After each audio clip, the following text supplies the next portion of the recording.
Explain. अच्छा, वो ये है कि देखिए अब डेवलपमेंट्स यहाँ क्या हो रही हैं। सबसे पहले अजीत डोवल साहब जो कि उनके नेशनल सिक्योरिटी एडवाइज़र हैं, उन्होंने तो ओपनली कह दिया है कि हम पाकिस्तान को नहीं छोड़ेंगे यहाँ तक कि हम बलूचिस्तान के अंदर सेसेशन करवाएंगे और आज़ाद कश्मीर जो हमारा है उसको भी हम वापस हिंदुस्तान में हज़ब कर लेंगे। ये उनका ओपन स्टेटमेंट है। और अभी भी नरेंद्र मोदी साहब भी यही इसी किस्म की बातें कर रहे हैं कि अब ये तो हमने कर लिया 370 को ख़त्म करके और अपना कश्मीर उसको तो फेडरल गवर्नमेंट के अंदर आ गया, उसका स्पेशल स्टेटस ख़त्म हो गया और अब अगला स्टेप ये है कि आज़ाद कश्मीर जिसको पाकिस्तान। हमारा शक ये है कि Iran and India very close.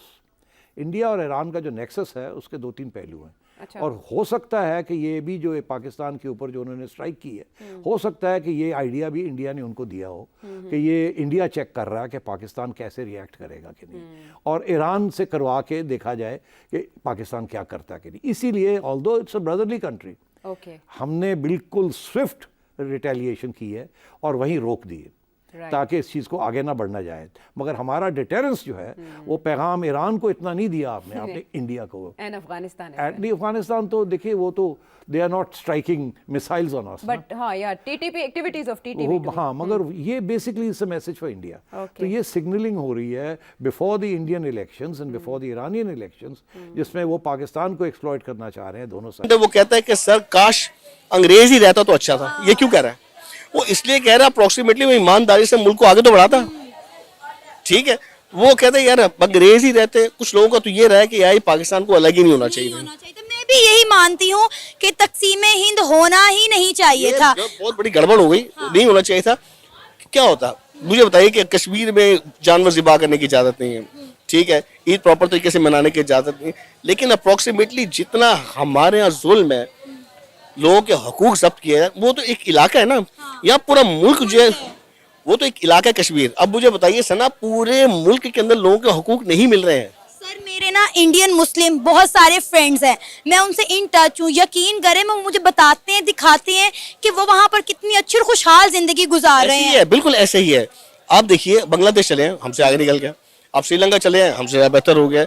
इसकी वजह ये है कि हम अपनी जात पर तो अपनी जात के लिए तो सोच रहे हैं, अपने मुल्क के लिए सोच रहे हैं।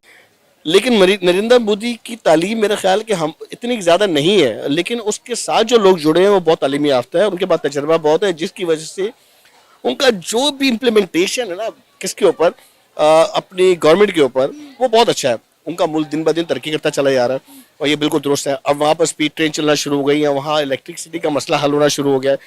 तो आप कह रही हैं जो 2.5 लाख लोग वहाँ पर जो औरतें निकली हैं, उनका कहना ये है कि शुक्र है अल्लाह का कि नरेंद्र मोदी जैसे पीएम हमें मिले। और मैं आपको मजे की बात बताऊं, मैं इसलिए यकीन के साथ कह रही हूँ कि वो मुसलमान है, कश्मीरी खवातीन है, क्योंकि वो दुपट्टे में है, हिजाब में है, उनके नाम मेंशन किए गए हैं। देखिए आप कैसे कह सकते हैं कि मैं मुसलमान हूँ, मैं क्रिश्चियन हूँ। मैंने अली कह दिया जुई नहीं कि मैं अली हूँ, हो सकता है मैं जोसेफ हूँ। ठीक है, आप जरा अंदरून सिंध या पंजाब में जिन हिंदुओं को देखेंगे वो हो सकता है आपसे ज्यादा खूबसूरत हो, देखने में हिंदू है, लेकिन हम वहाँ हिंदू देखते हैं काले पीले। ठीक है, तो अगर मूवीज के अंदर आप देखें तो एक हिंदू जब मुसलमान का लिबादा उड़ता है तो वो वैसे ही परफॉर्म करता है जैसे कि मुसलमान करता है। It does not make any sense कि अगर एक अल्लाह का शुक्र है, तो बहुत सारे हिंदू ये लफ्ज इस्तेमाल करते हैं कि अल्लाह का शुक्र है नरेंद्र मोदी जैसा हमें एक लीडर मिला और आज हम उसकी वजह से बहुत ज्यादा प्रोग्रेस हासिल करें, इवन कि हम हमारे प्रोलिफरेशन में बहुत डेवलपमेंट आई। अब वो इसलिए कह रहे हैं कि बेसिकली वो हमारे जो पड़ोस मुल्क है, हम लोग हमारी डेवलपमेंट को देख रहे हैं। हमारी डेवलपमेंट को क्या देख रहे हैं? हम वहीं खड़े हैं जहां हम पिछले 75 सालों में थे। ठीक है, हमने कोई प्रोग्रेस नहीं की है। दावेदारी बहुत सारी है, हर गवर्नमेंट आती है वो दावे करते हैं कि हम तरक्की कर गए, लेकिन हम तरक्की पर नहीं है। इसको आप भी बहुत अच्छी तरीके से जानती है और हर खास आम आदमी बहुत अच्छी चाहिए था। वो बेसिक